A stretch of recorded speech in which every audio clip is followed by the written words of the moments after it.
Hai, apa kabar? Kita berjumpa lagi di Aku Tahu Channel Pendidikan Agama Kristen. Saat ini untuk kelas 5. Bapak berharap semuanya sehat, amin.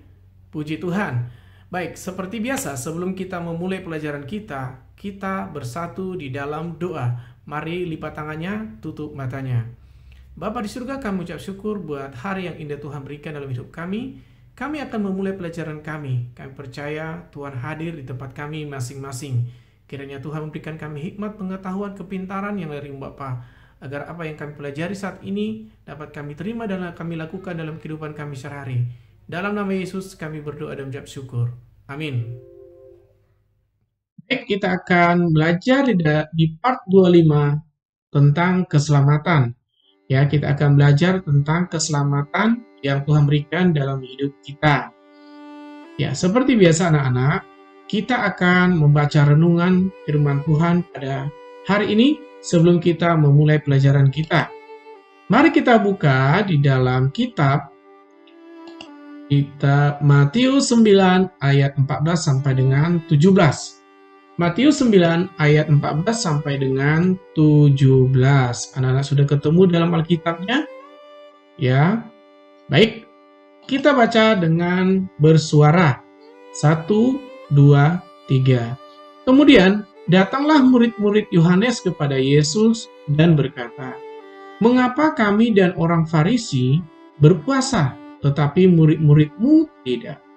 Ayat 15, jawab Yesus kepada mereka, "Dapatkah sahabat-sahabat mempelai laki-laki berduka cita selama mempelai itu bersama-sama mereka? Tetapi waktunya akan datang mempelai itu diambil dari mereka dan pada waktu itulah mereka akan berpuasa." 16. Tidak seorang pun menambalkan secari kain yang belum susut pada baju yang tua, karena jika demikian, kain penambal itu akan mencabik baju itu, lalu makin besarlah koyaknya.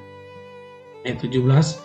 Begitu pula anggur yang baru tidak diisikan ke dalam kantong kulit yang tua, karena jika demikian, kantong itu akan koyak sehingga anggur itu terbuang dan kantong itu pun hancur.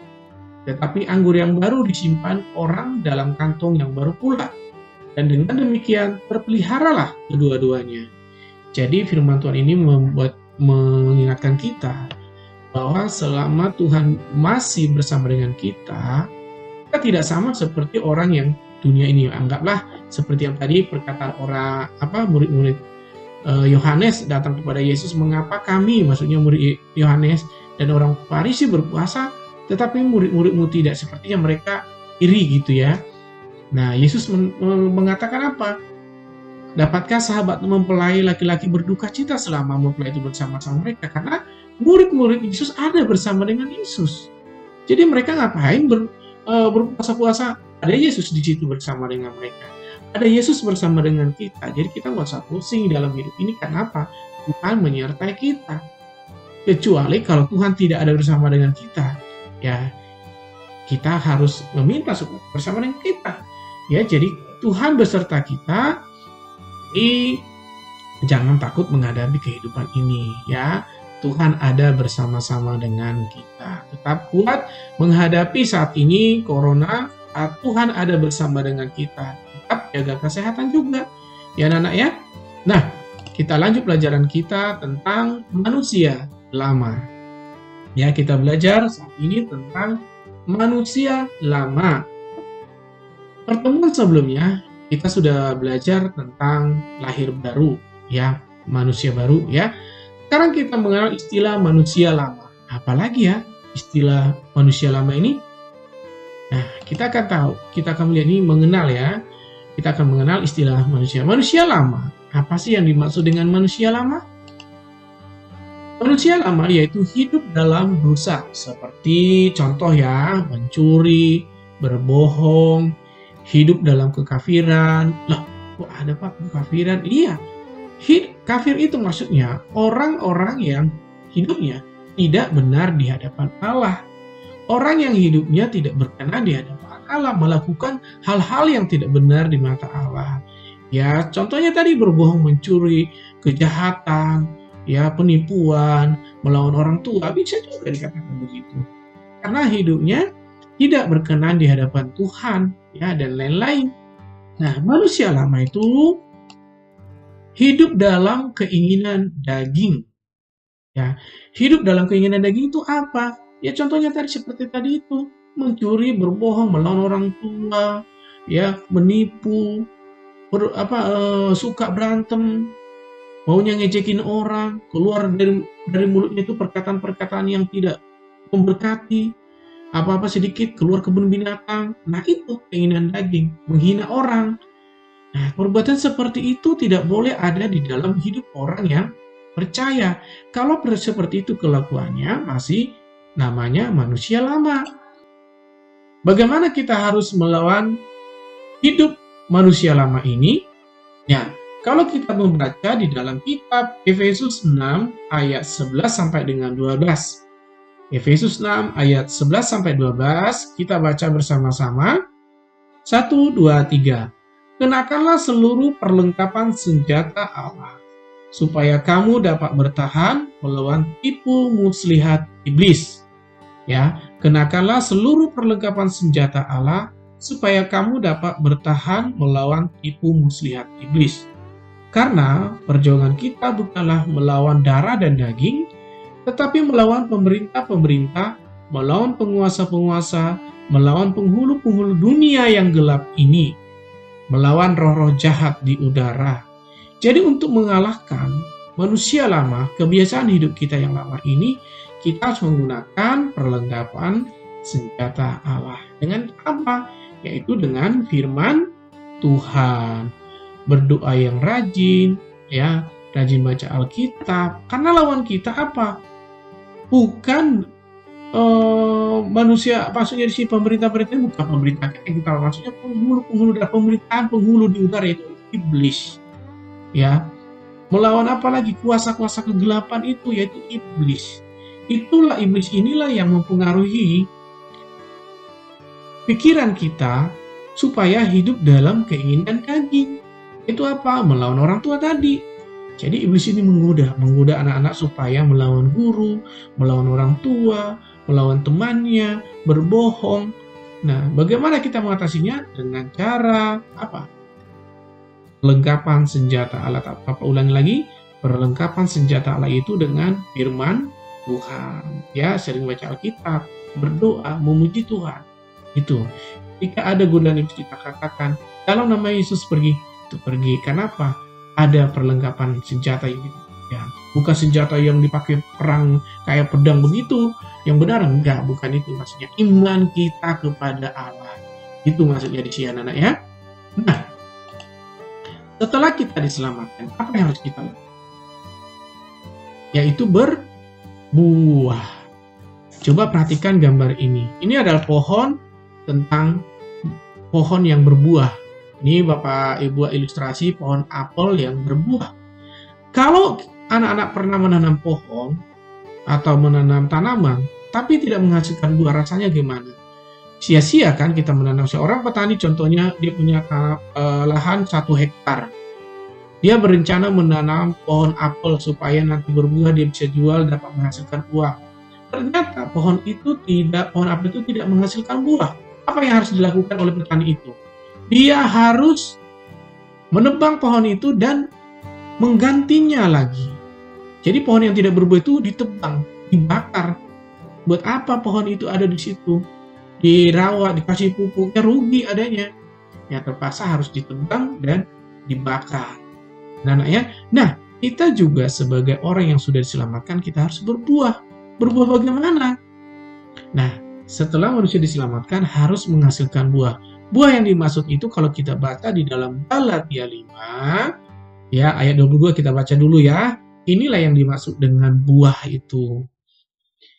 Tetapi buah roh ialah kasih, sukacita, damai sejahtera, kesabaran, kemurahan, kebaikan, kesetiaan. Ayat 23, kelemah lembutan, penguasaan diri, tidak ada hukum yang menentang hal itu.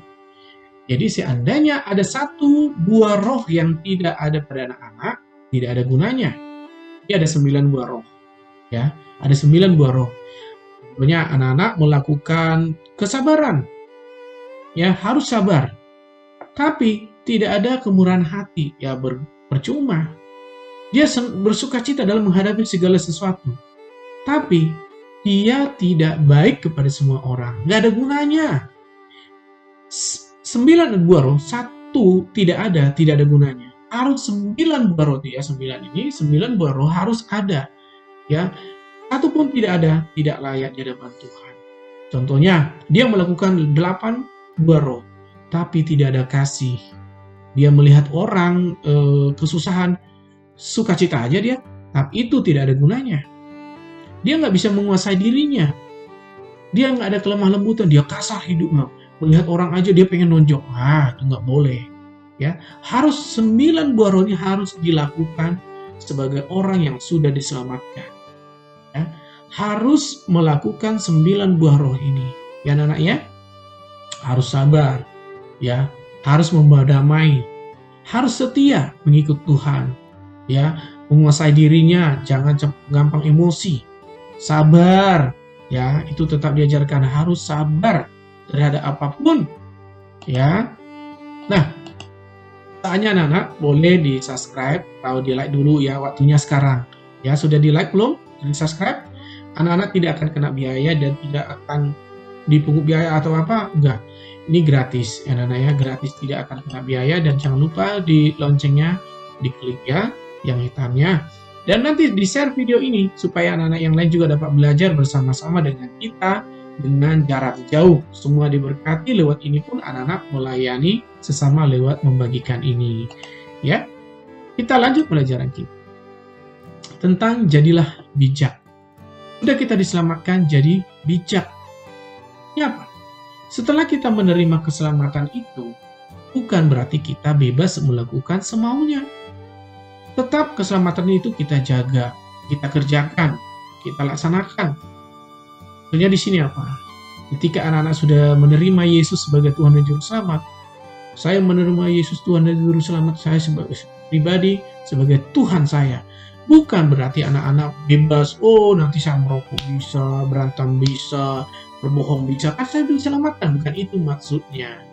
Orang yang diselamatkan itu harus menjaga keselamatan secara pribadinya. Ya, secara pribadi. Ya, karena keselamatan itu tidak menumpang kepada orang tua, kepada pendeta, tidak. Keselamatan itu dijaga diri sendiri. Artinya tanggung jawab sendiri. Contohnya anak-anak punya bapak rajin ke gereja, dia pendeta, dia berkhotbah, dia baik, dia melakukan 9 buah roh tadi, dia melakukan semua perintah Tuhan. Dan kamu sendiri tidak melakukannya. Jangan begini, nanti aku ikut bapak saja, dia kan orang baik, nanti ke surga aku numpang. Gak bisa. Keselamatan itu tanggung jawab sendiri.